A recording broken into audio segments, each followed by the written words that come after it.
dystopian fiction has been moved to current affairs.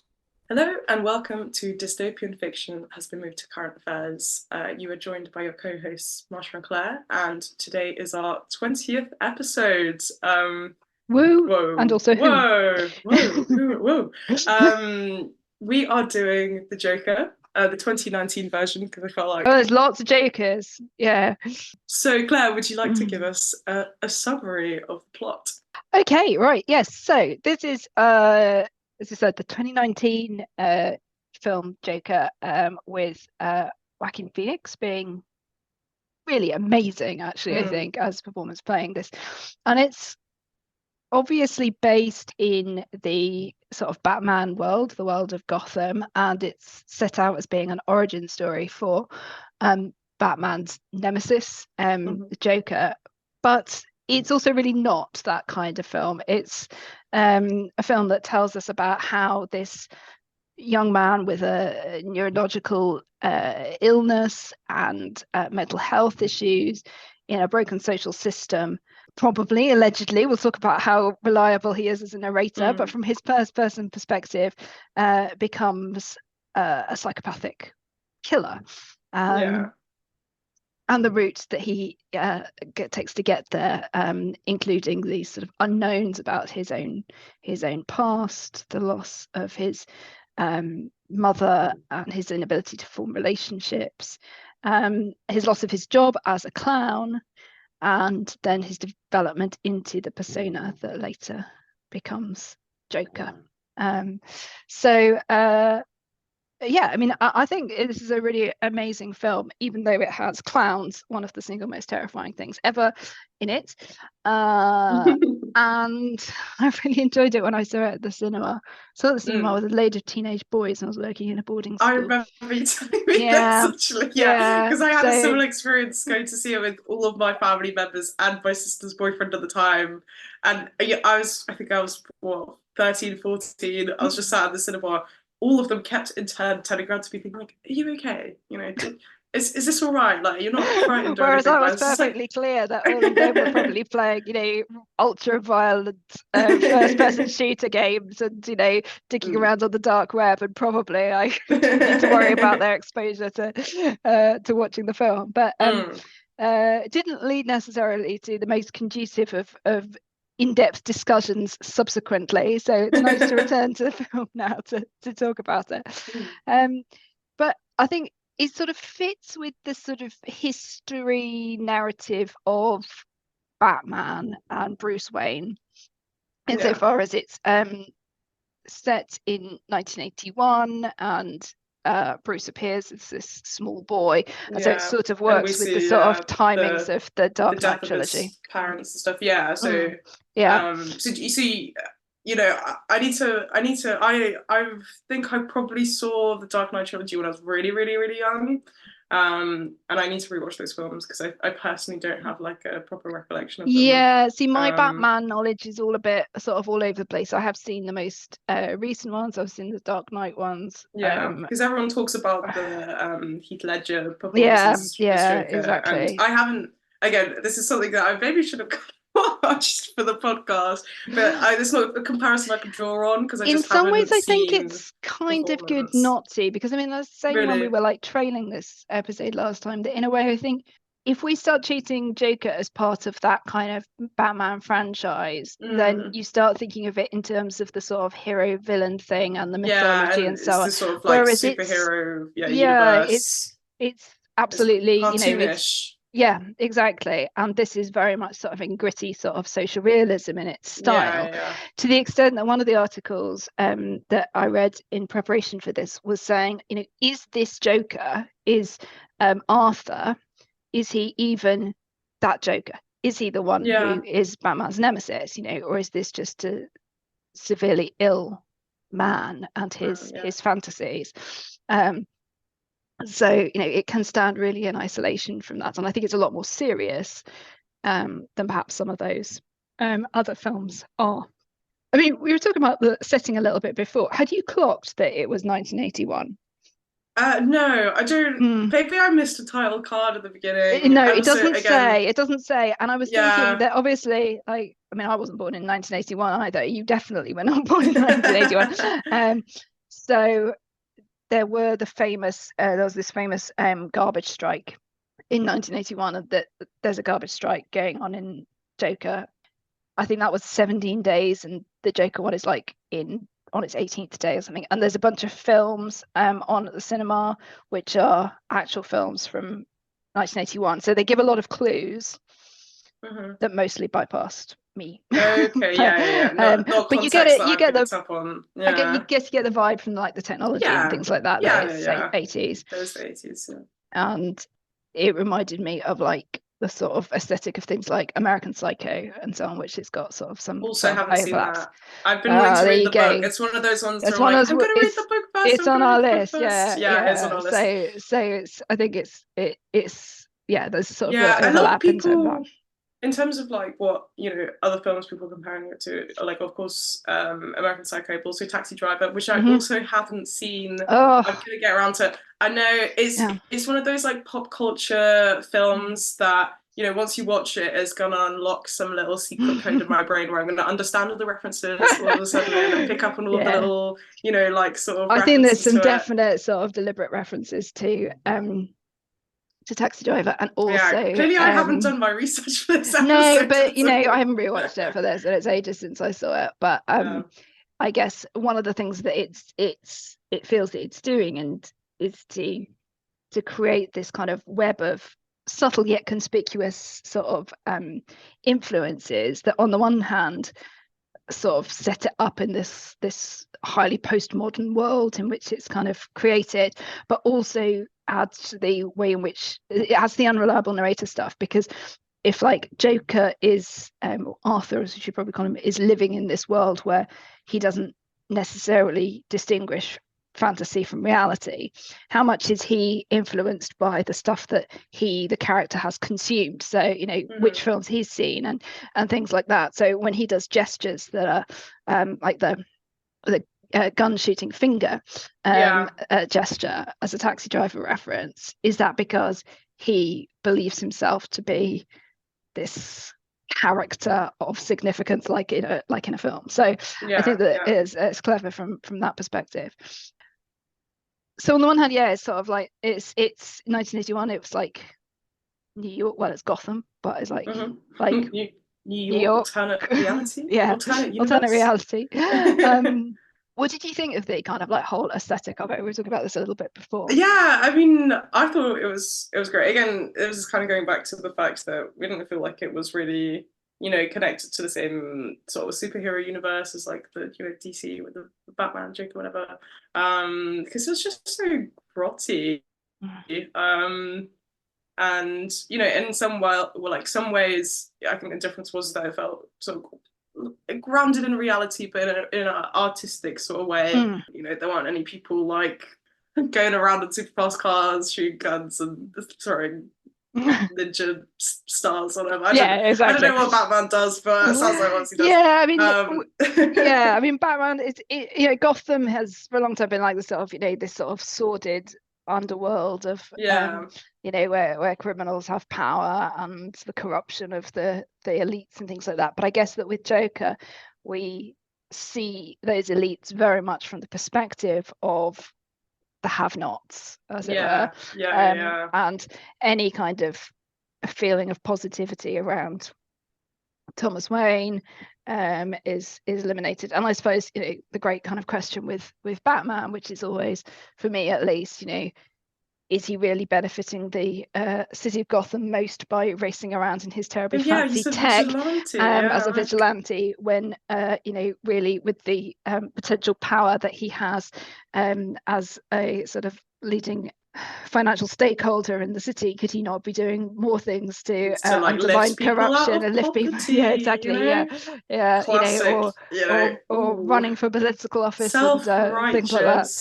I don't know, Batman hater. Well, I did actually watch the Batman movie with oh my god, what's his name? Robert Pattinson when it came out. Which I thought, again, really great movie. And it kind of feels parallel to the Joker, just in the style, like just the cinematography wise, it was very beautiful. Gritty but then it had that. It was gritty, but it still had the grandeur of a superhero movie, which I think is where you sort of draw the difference between the two. But yeah, no, I thought it was brilliant. I was saying to Claire before this, to call back to our episode of Children of Men. I was speaking to a friend of mine about it, and he saw an interview with the director. He also directed like the third Harry Potter film.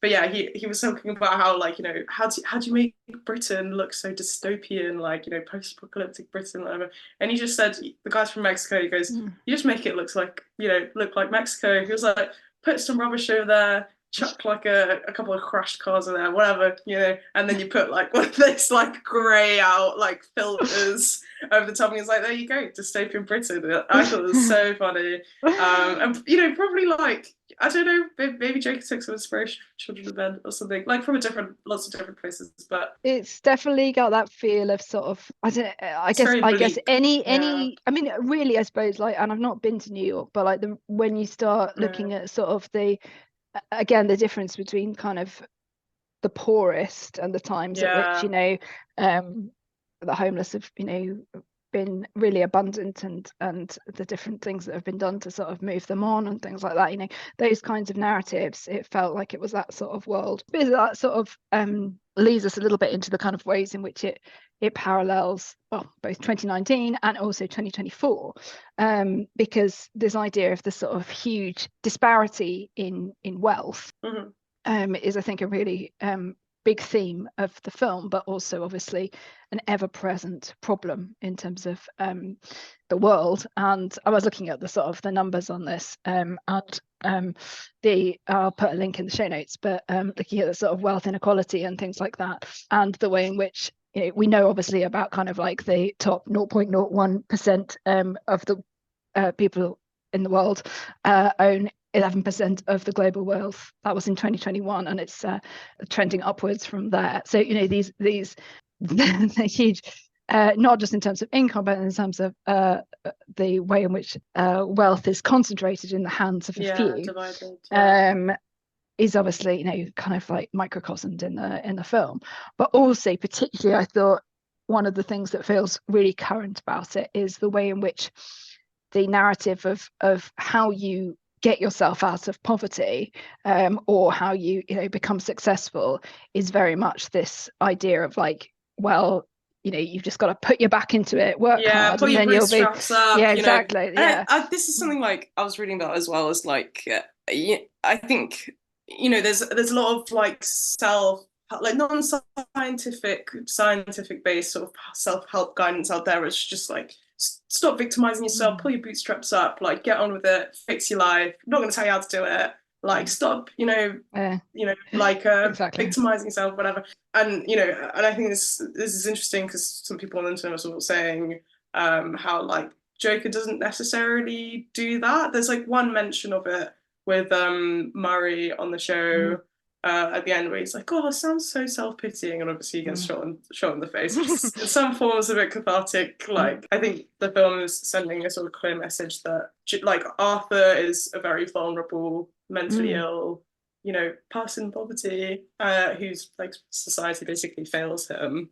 You know, he doesn't get the help that he needs, and you know, I think this is also the thing. It's like, at the beginning, I don't think he's a bad person at all. Like, he goes to work, he looks after his mother, like, he's trying to fight his mental illness by going to, you know, these council meetings, getting his medication, and like, things only start to sort of sour for him when funding is cut, he loses his job, whatever, all these things happen. Despite all the fantasies that, you know, we'll discuss, like the unreliable narrator thing later, and how, you know, how far you can sort of take that in terms of like what actually happened for him, what didn't. But you know, part of his fantasies are looking for like love and acceptance and support. Yeah, you know, absolutely. His sort of fantasizing relationship with Sophie, the woman who lives next door to him. Yeah, I think it's a really interesting one, the point that you make there, which is this idea that, you know, it's the, oh, if you're poor, get a job. Well, he has a job, you know, and mental health is bad, well,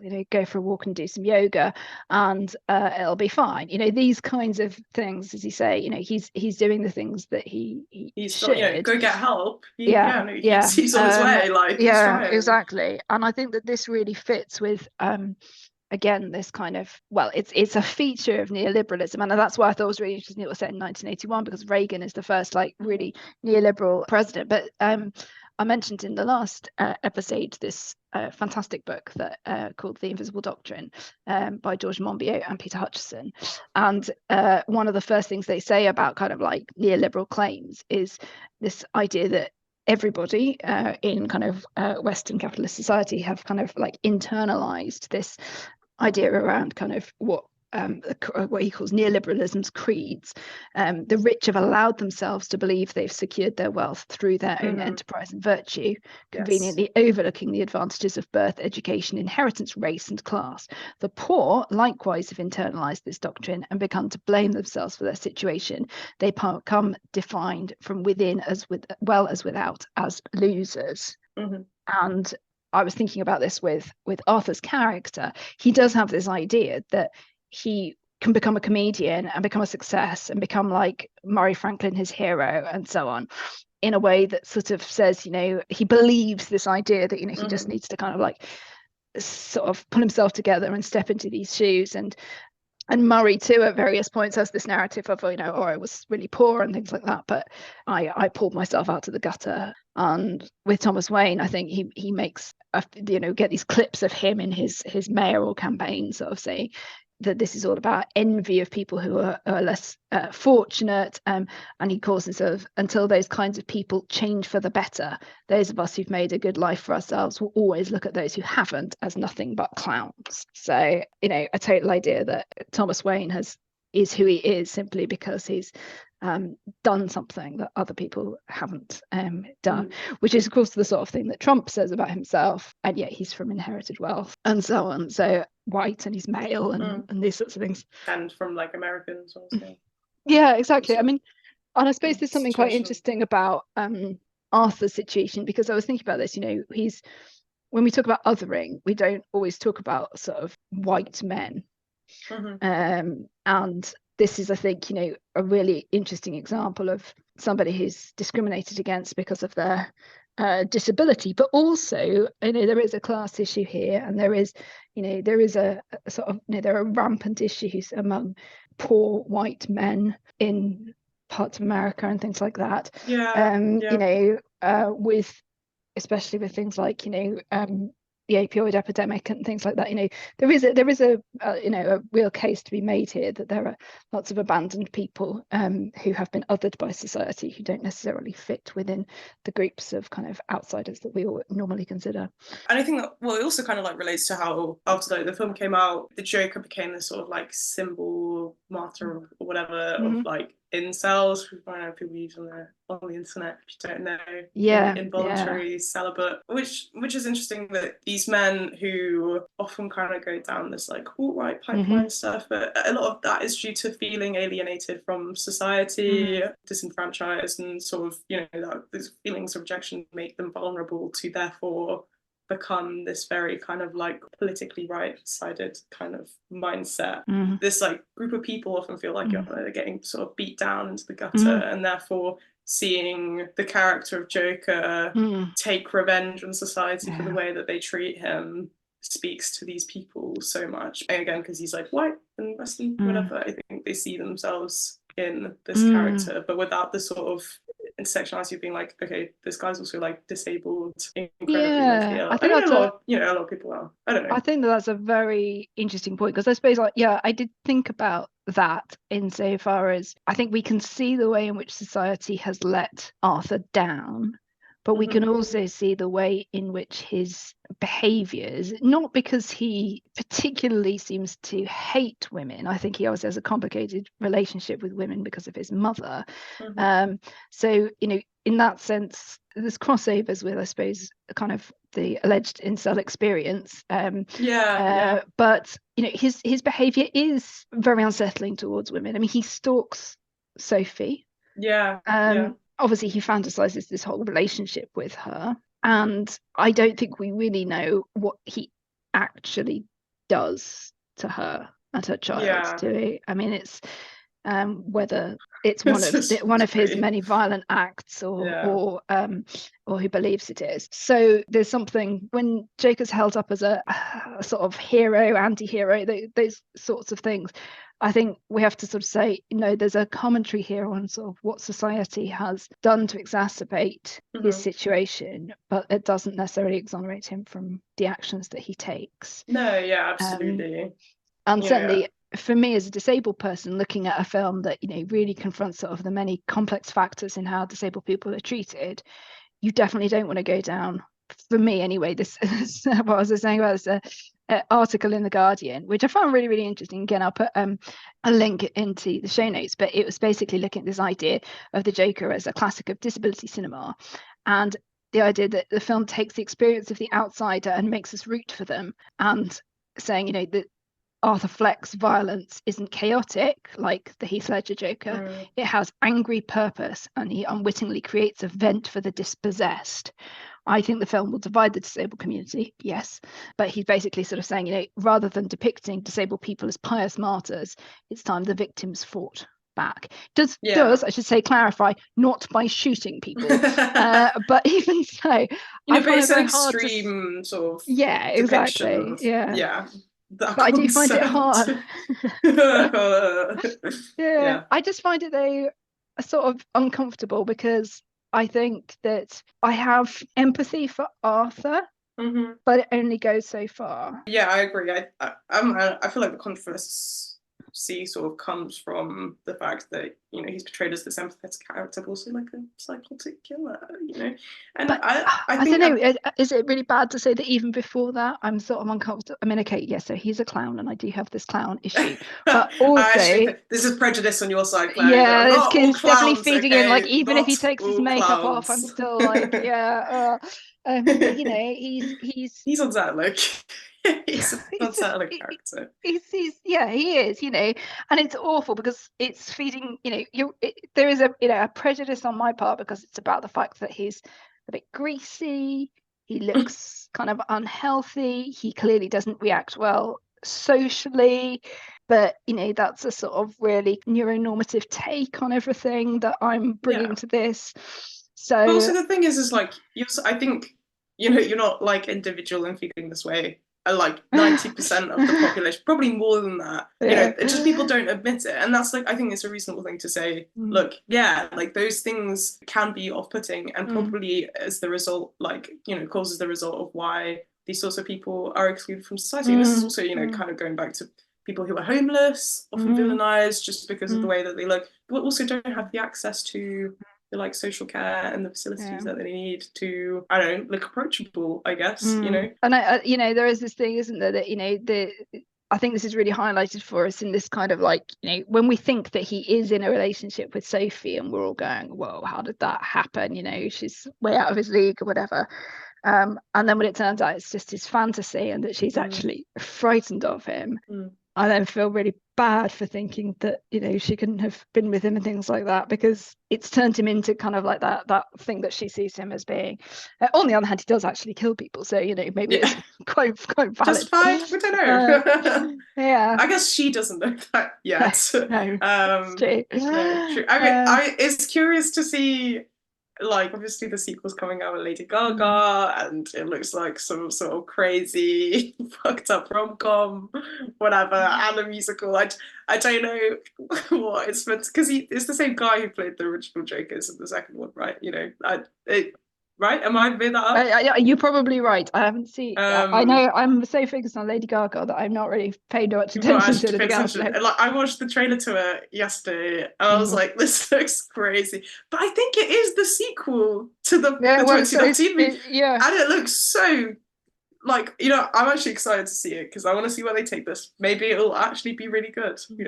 Who knows? Well, it might be interesting insofar as it's. We mentioned the way in which Joker feels like a sort of a real step for a superhero adjacent genre, but it's also really, it really turns Joker into this kind of postmodern character. He's like completely fragmented. He's made up of all of these kind of influences on him, where we've got this confused fantasy reality, things like that.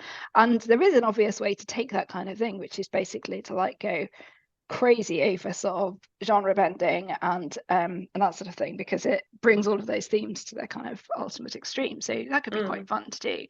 And even within Joker, you know, think about what we're saying about like a musical and a rom-com and things like that, there's all of those moments that are like a sort of, not a parody, but like an inverted musical almost, like the scene on the stairs, and the incorporation of that life and things like that, you know. So that's true. I mean, you know, he's like ultimately a performer. Like, I think, you know, it's very the sort of juxtaposition of him just having shot someone live TV and then doing a little dance. Yeah, that's right. And he goes into that really disgusting bathroom and he does his like ballet performance. So people, honestly, the performance in that movie, like, if anything, was incredible. You know what? I actually really liked the Joker. On like a rewatch 5 years later, I want to ask, you know, what do you think about this sort of whole narrative in the media about it sort of pushing violence and being this really violent film that's going to cause lots of people to like strike out and become violent? I wonder whether, because I wasn't struck at the time that it was particularly violent. Now, you know, we're talking about the era of, you know, stuff like, I don't know, Game of Thrones, things like that, where it becomes like really, you know, kind of ultra violent, sort of normalized. I wonder whether it's about the fact that there's often a sort of sanitized element to most sort of superhero stuff, insofar as, you know, they're fighting the bad guys and things like that, but it's rarely done in a way that is really visceral. And that's where things like The Boys, which admittedly I haven't watched any more than the first episode of, but that's where it takes its kind of like, you know, pushing the boundaries on the sort of superhero genre and things. That I found way too violent. I can deal with it. So, you know, that's a sort of interesting parallel. But I was also thinking, though, I wonder whether it's because of the juxtaposition of the extreme violence with I'm thinking about the sort of the scene where he shoots the 3 Wall Street guys. It's sinister, it's unsettling. We don't like what they're doing. We don't like the way in which they're harassing the woman with the chips and so on. And we don't like the way that they're singing Send in the Clowns. It's, you know, it's bullying, it's uncomfortable, but it's fairly like mellow, low-key kind of nastiness. And then it's shooting crazy kind of violence. And likewise in his flat where he kills his colleague. Yes. Oh my god, the bit with the dwarf, the Gus, yeah, I think exactly, his name is. yeah. That bit, like, I was like, the whole entire time I sat and rewatched it with my parents, we were like silent the whole entire time, but the point where he can't reach the latch of the door was like, my dad just started laughing so much. This is the thing, isn't it? And I think that that's really part funny. of it, you know. It's funny, but it's awful, and you're like scared for the guy, and you've just watched Arthur stab the other guy in the neck and the eye with a pair of scissors. You know, it's gruesome, and there's you know, the way he's covered in blood, and yet it's also, as you say, there's that kind of that humor, that sort of slightly sort of sick humor kind of element to it as well. And of course, I think the thing with the humor that is also really challenging is the laugh. Yes. You know, Arthur's laugh. Did you look into this medical condition? You know, I didn't, but I did see to the that podcast. Claire did. Yeah, no. Well, you know, I did a little bit of like researching on like the mental health and stuff, and we'll probably get into, you know, what Arthur suffered as a child and how that like leads on. But no, I didn't. So what is it? Is this a real thing? So so they say that they think that, or most people seem to think that it's based on a real neurological disorder called pseudobulbar affect, or emotional incontinence, and it can be episodes of uncontrollable laughing or crying or other emotional states that have no match with the patient's actual mental state. And it is not exclusively, but commonly caused by traumatic brain injury, which is obviously what we're led to believe. In the film. Yeah, that it's also, I think, you know, it was interesting how at like first the laughing that Arthur does feels so painful to him, but then as the movie sort of progresses and his sort of descent into this like violent state. It doesn't feel like he kind of lets himself go into it a bit. Yeah, do you know, I was thinking about this when I was reading through the screenplay just before we were recording, and just towards the end, you notice the way in which the writing describes how he laughs, and you'll see that it says things about laughing as though he's in pain, and then this laughing as though he actually finds things funny. And it is sort of one of the outstanding things, I guess, about his performance really, is the way in which that sort of laugh can be comes through, conveyed. Yeah, absolutely. I was just looking for the way that it says it just at the end. And he starts to laugh. It's not his affliction. He just finds it all so hilarious. And this is when he's handcuffed and going through the mob at the end. Again, but then there's that laughing that is like cackling. It's like this idea he thinks he finds his life a comedy. And then there's the inadvertent kind of laughing.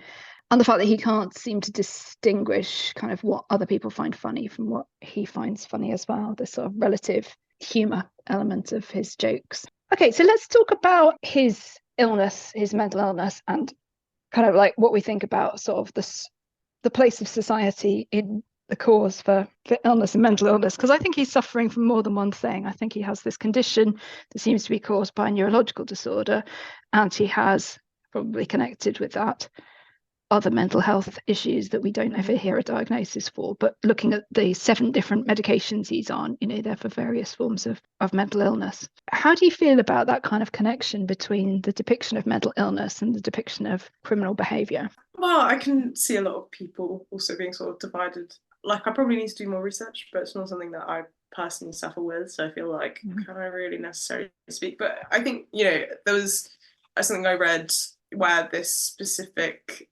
psychoanalyst or whatever who had studied the brains of killers and murderers and stuff, had said that in some respects it was a really sort of interesting depiction. I don't know. It's difficult because it ties into this this narrative of people who are mentally ill or people who are poor, people with disabilities are actually killers and they're criminals and stuff, which obviously can be upsetting to a lot of people. But I feel like with the sort of setting of Gotham and the way that he's depicted to be treated, he's ultimately a very vulnerable character. But also to go back, Arthur was abused as a child, and there's scientific evidence that being abused leads on to developing neurological conditions such as he had, which is and it's mentioned in the film that he suffered head trauma, tied to a radiator, whatever, can continue into not being able to hold down a job, addiction, depression, all these disorders and struggles, and can develop into him being harmful to others and to himself. Yeah, and I think that, there are obviously triggering elements within what happens to him that take him off a path where he seems to be largely managing towards a path where he is not. And they really do reflect a number of different aspects in the society. I mean, one is obviously the fact that he is basically a full-time carer for his mother without getting any support. They're living in fairly unsavory conditions that presumably are not contributing well to anyone's health. When he loses his job, I was thinking, he appears to take a gun into a children's ward. This is his mistake. But the previous time when he gets money docked from his pay, it's because nobody will believe that hooligan teenagers would beat him up with and steal his sign. So this is the time where you think, well, where's the clowns union? That's what I want to know. Literally. He has no recourse right there at the end of the film. Exactly. So there's a whole set of circumstances there before we get into the fact that we're specifically told he was an inpatient in a psychiatric hospital. Then I think we're led to think that inappropriately perhaps, and probably because of lack of funding, he's made an outpatient. Then they lose that support. I mean, he's seeing a social worker, not a psychiatrist or anything as well. Already it's minimal care. He doesn't know who to go to get further prescriptions of his pills. They don't seem to be being monitored. He's taking 7 different things that are probably counteracting each other and all sorts. So there's so much there that is really reminiscent of kind of a step away from a completely broken mental health system that we have in this country. And it also reflects, I think, this level of ableism that we're starting to move away from in this country, but I still think it's very big in America, where these kind of macho men at the top are afraid of ideas around any sort of disability and around mental illness. And I think that Reagan apparently was famously anti the idea of kind of supporting people with their mental health and that sort of thing. And it goes along with this idea of not being kind of like an alpha, I guess. There's this whole thing, I don't know if we talked about this before, but when Joe Biden had a leg injury and he didn't continue to use the braces or support or whatever that he was supposed to use because he didn't want to be seen to be using a mobility aid. So it never healed properly. And you just think, this is face palming for anyone. Exactly. Yes. Yeah. And it just drives me completely nuts that this is a thing. But if you have that attitude, then you're certain, and you think that people are probably faking it or just need to pull themselves together. Again, that like, you've broken your leg, just heal it. Just stop walking. Exactly. That's right. Just walk. You're depressed, just be happy. Exactly. Yeah. Just sort yourself out. That's it. Or I suppose the other side of things, which is something that's reflected here, which is just go away and take these pills. Now, I'm a huge fan of antidepressants and have taken them on and off for most of my life, but the idea that in and of itself is going to fix you. I mean, even my own experience of just like, I've been to the GP for mental health reasons. It's like first thing through the door, they're like, okay, would you like to get prescribed antidepressants? I didn't even realise you could even take them that easily. Like, I could just go to any GP and be like, oh, I'm sad. They'll be like, here you go, you're fine. Yep. I was once talking to a friend who was a GP, and she was like, I don't know what we do other than pump sertraline into the water supply. And I was like, there are all sorts of things that contribute to mental illness, but I think that we do have to be aware that social elements, society-wide issues cause increase in mental illness. Obviously the pandemic is a good example of something that's sort of isolated, but all sorts of stuff, in terms of inappropriate housing, not having enough money, not being able to care sufficiently for the people around you, all of that can cause mental illness, in the same way that social issues are basically the thing that contribute most to criminal behavior, not necessarily your one-off sort of psychopath who dresses as a clown and shoots a TV presenter, but the overarching kind of low-level ubiquitous violence that we see in Gotham. I mean, like the teenagers, why do they attack him? No social structure, lack of social structure, we don't know. Exactly. We've got reason, but I think it's just because, well, I mean, he is sort of othered, I guess, but only insofar as he's doing the slightly silly job of being a clown and waving a sign around, not in any other way particularly. I think it's just where feelings of community and empathy and so on break down. And I think we've got a really troubling kind of example of that sort of thing going on in Britain at the moment with the riots following the terrible Southport murders, because what we've got there is a whole load of disinformation causing people, including what seem to be fairly organised kind of coach parties of the far right, but also quite a lot of what, from the commentary that I've been reading and listening to over the last 2 days, what seems to be just people taking the opportunity to riot, just because they can, or because it's a because they don't value society or the people around them anymore. I mean, I guess that's also indicative of the fact that no one wants to vote anymore, and also like going back to the whole entire like root of crime is from sort of lack of social support. I don't know, just the fact that Keir Starmer comes in, votes against scrapping a 2-child benefit cap, and then as at the same time, like, we're going to reform the prison system and recuperate. It's just hit it in the root, man. Yeah, I mean, I think that's a very good point.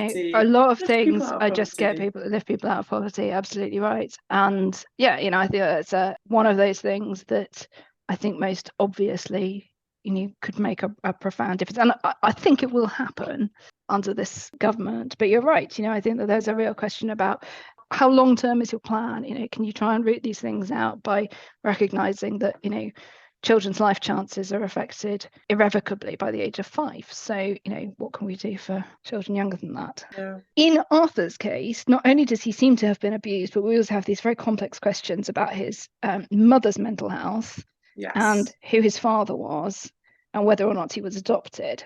What did you make of that narrative? Do you think that we're supposed to draw any particular conclusions? So he, at first he's Thomas Wayne's son, but then he isn't, because he's adopted from unknown origins or unknown parentage, which is like, has this been fabricated? We don't know.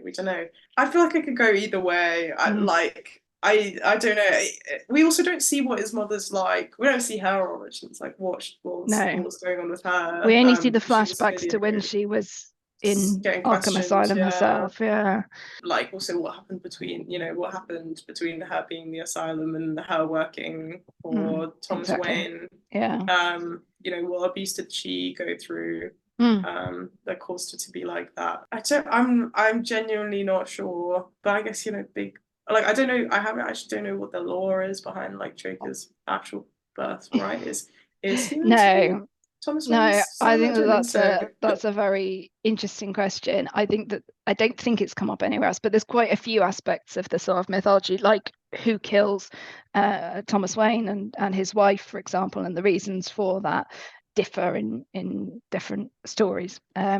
So yeah, I think that there's flexibility there, but yeah, I think there is a really interesting thing, with this unlikely scenario where we're sort of led to believe that he is Thomas Wayne's son, versus this idea that have we just allowed ourselves to be gaslit by the wealthy Wayne Corporation, just like the mother Penny has been gaslit into thinking that she's schizophrenic, borderline personality disorder, whatever other things get tossed around for her, she's a fantasist and so on, whereas actually the much more likely thing is that she is indeed somebody who was taken advantage of by her employer. I mean, that in many ways actually does make a bit more sense than somehow this mentally ill woman was able to adopt a child who came from nowhere.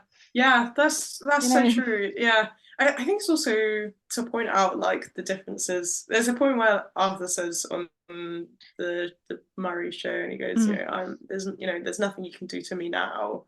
And it's that, I don't know, it's interesting because it's that element of he's like lost everything. That ultimately, like, he cannot be hurt. But then there's the flip side of that, sort of in Thomas Wayne's case, is like, there's nothing you can do to me. And I think you need to watch The Dark Knight. Don't quote me on this, but I think that's also kind of what is implied by Heath Ledger's character when, version of the Joker, when he says that, it's like, he's so powerful, there's nothing you can do anymore, and that's sort of illustrated with Thomas Wayne covering up this child. Exactly. It would definitely fit with that. I guess, I mean, with that sort of piecing all those bits together, it would make sense. Because I did also think, if she's a mentally ill woman, who signed her off when adopting the child? It's not that easy. And then didn't monitor that, and the child became abused allegedly. Yes, exactly. That's so true. On the other hand, there is something about how terrible social. Yeah, well, that's true. They've closed everything down, haven't they? So maybe there's no oversight at all. There's also, though, something about her obviously highly dysfunctional relationship with her son that does, lead you to say, well, could this be a woman who could have abused her own child? She clearly has a very complex relationship with him, which of course leads him to smother her. Yeah, what do you think of that action of his? Because I think a lot of people don't understand why he did that. That was pushing it too far. Do I think that is a great deal more understandable as a criminal act than randomly shooting people in the street or sticking scissors in your colleague or whatever, because actually I think none of this is condoning smothering your mother, but he's obviously given over these. Yeah, exactly.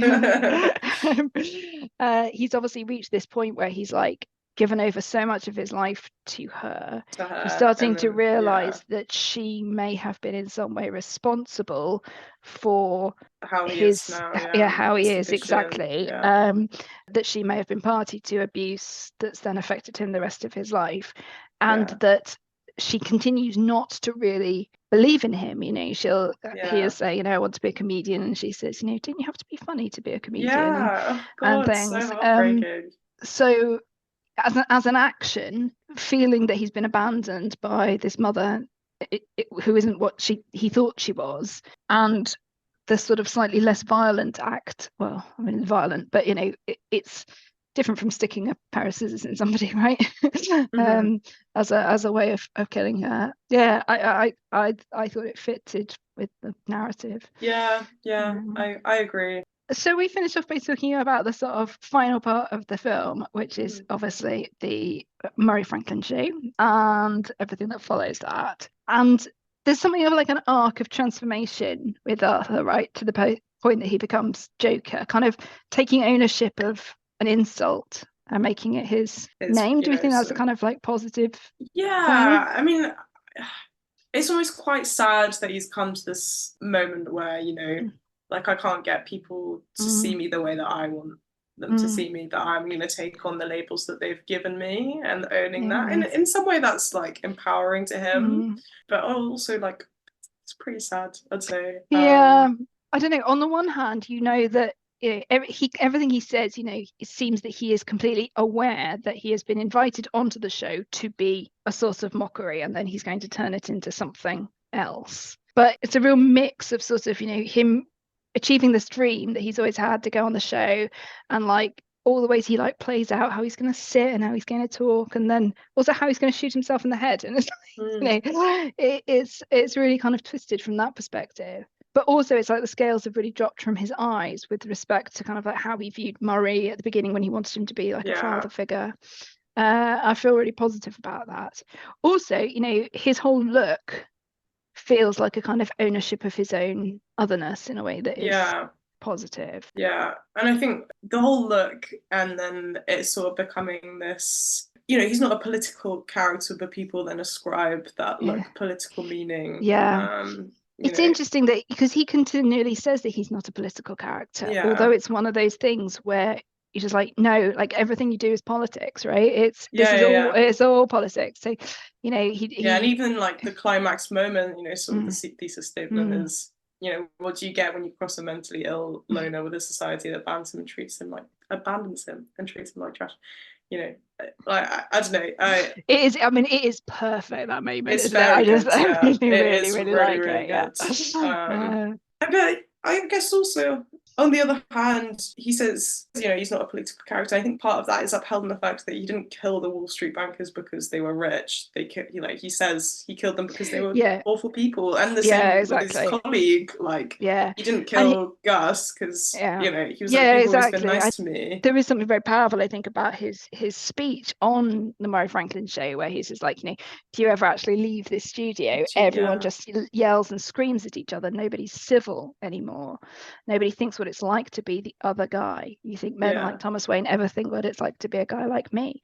And that's like saying, you know, there is no empathy left. And this really, you know, this whole like idea of like never being civil and just yelling and screaming, how Donald Trump is that? You know, it's certainly not unique to him. So very kind of powerful in that sense.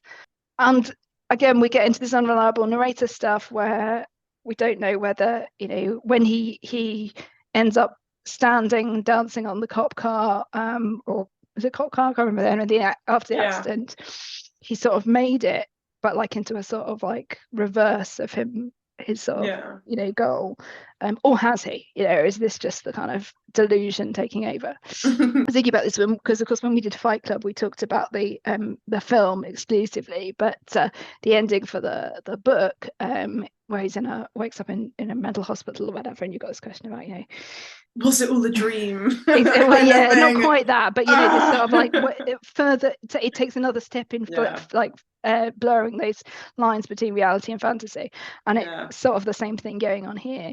Which I'm not gonna lie, you know, I was saying to Claire before that I saw some interpretations where even like all the conversations he had with Bruce Wayne in the bathroom and like his thing with his mother and everything, was that all imagined as well? Yeah, I think someone made that comparison where after Thomas Wayne punches him in the face in the bathroom, he's sort of standing over the sink with his head down, and then there's a cut to him in his apartment doing the same thing before he climbs into the fridge.